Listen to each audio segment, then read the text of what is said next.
Awesome. Thank you guys so much for clicking on the video. We've got a great story today for you.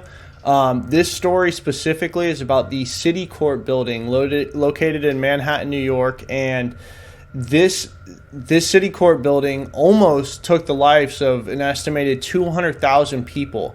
But an undergraduate student at Princeton actually uncovered some massive engineering problems with it prior to anything happening, and they were able to get it repaired. So we kind of dive into that story a little bit here and take that apart. We also look at some other engineering problems that the building faced early on. So we'll jump right into that. However, if you're new to the Dirty Coffee Cup channel, we tell compelling, controversial, and creepy stories daily. So definitely subscribe to the channel if you want to hear something interesting. We have that here, and we try and post as often as possible. So jumping right into the story, the Citi-Corp building, which is located in Manhattan, New York, was finished building in 1977. The building is a massive 1.2 million square feet and is 915 feet tall. So this was a big skyscraper at the time. As you see on my screen right here, you can see the building. It's got a 45-degree slant on the roof, which was very unique, especially back then. You can see the building here looking upwards at it. This is the building in the corner of this picture here. Let's see, this is the building here, 45-degree angle. So you can see just how big this building is, 915 square feet, or 915 feet tall. Now, the undertaking of this huge project began in 1968, and they had to basically acquire construction permits, land permits, design plans, consult with a bunch of engineers and city planners. So 5 years of planning went into this from 1968 to 1973. And then in 1973, 1974, somewhere around there, they actually broke ground. And in 1977, the building was actually finished and finally opened on October 12th, 1977. Now, it opened, but there were problems to be had. So the building's design came into question almost immediately. Well, New York is known for it can have very snowy winters, and huge mounds of snow were building up on this 45-degree angle, as you can see the skyscraper makes here. 45-degree angle, so huge mounds of snow were building up and then simply slipping off the building. So, you might have that at your house if you live up north, and it's not as big of a deal. But when you have a 45-degree skyscraper rooftop that has tons and tons, literally metric tons of snow, it's a massive problem. So let's see, that was causing all sorts of problems quickly. So they found a solution to that by heating the inside walls with heated blowing machines, and basically they would blow hot air through between the space of the exterior and interior wall, and this would heat the building enough to where it would actually melt the snow itself. And I'm sure they put some type of heat strip up on top of the building as well. That might have happened too. I didn't actually read that, but I could imagine that. So anyhow, in the scheme of things, this was a small problem compared to the huge problems the engineers would soon be forced to discover and face. The engineers who designed the building would soon be embarrassed by an engineering student from Princeton, still an undergraduate at the time, by the name of Diane Hartley. She discovered an unimaginable problem for a building this size while doing her undergraduate thesis. Seriously, a massive problem for a building this size. What she discovered while doing research about the Citi-Corp structure and design, she quickly recognized a major flaw that could kill or harm an estimated 200,000 people. So, this is almost like a massive, this would be like one of the biggest domestic, mass killings of people if this ever took place. So according to her calculations, the building could not stand winds over 77 miles per hour that hit the building diagonally. So the engineer, when he was making this building, the lead engineer and all the engineers who worked on it and inspection officials, they had done all types of wind load calculations, but they hadn't done them from certain directions, specifically diagonal winds at this building. She confirmed this theory with her professor. So this really smart girl, Diane Hartley, just an undergraduate engineering student confirmed this with her compressor, this is Princeton, so this is a very renowned professor, and somebody in the engineering community that is not taken lightly. And what she did, she then called the engineering firm responsible for the design, and she asked many questions about the wind load effects on the structure, but they didn't have a perfect response for her. But ultimately, she was taken seriously enough that employees at the firm immediately let her speak to William Lemessier, which I may be chopping that name a little bit. I've looked up how to pronounce it, and it's not easy, but this is the spelling on it right here. And you could read a lot about this guy. He's a structural engineer, an architect, and a professor. Now, she was able to get right to the top with him. He was the lead engineer. He's the person who designed this building and the supports for it. And one thing he had done when he had edited the design of the building due to some problems with fitting a church that they had to rebuild underneath the building. They were supposed to rebuild this church, so they had to redesign the supports of the building.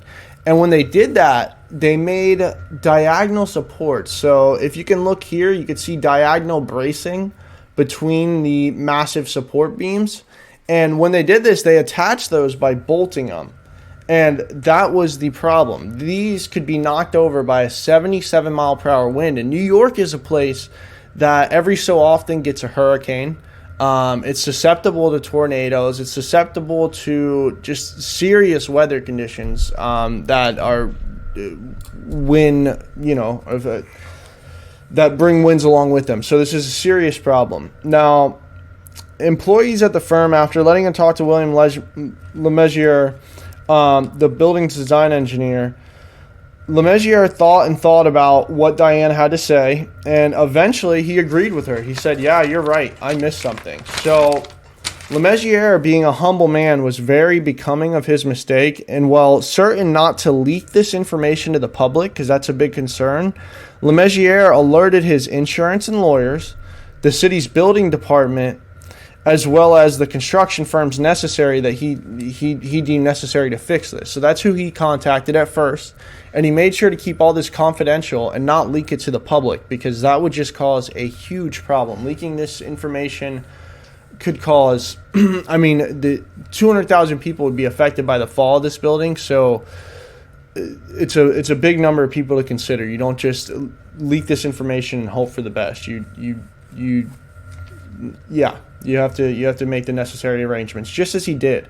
So although Lemessier messed up in his initial wind calculations, he redesigned a plan to fix this building without any major undoing. So without, taking the building down or having to evacuate everybody, he redesigned a plan to fix this. So they decided to keep the repairs a secret because a major building that could fall would just cause an uproar in the city. So the main people who understood the scope of the project were the mayor, the building commissioner, and the head of the welders union. Other than that,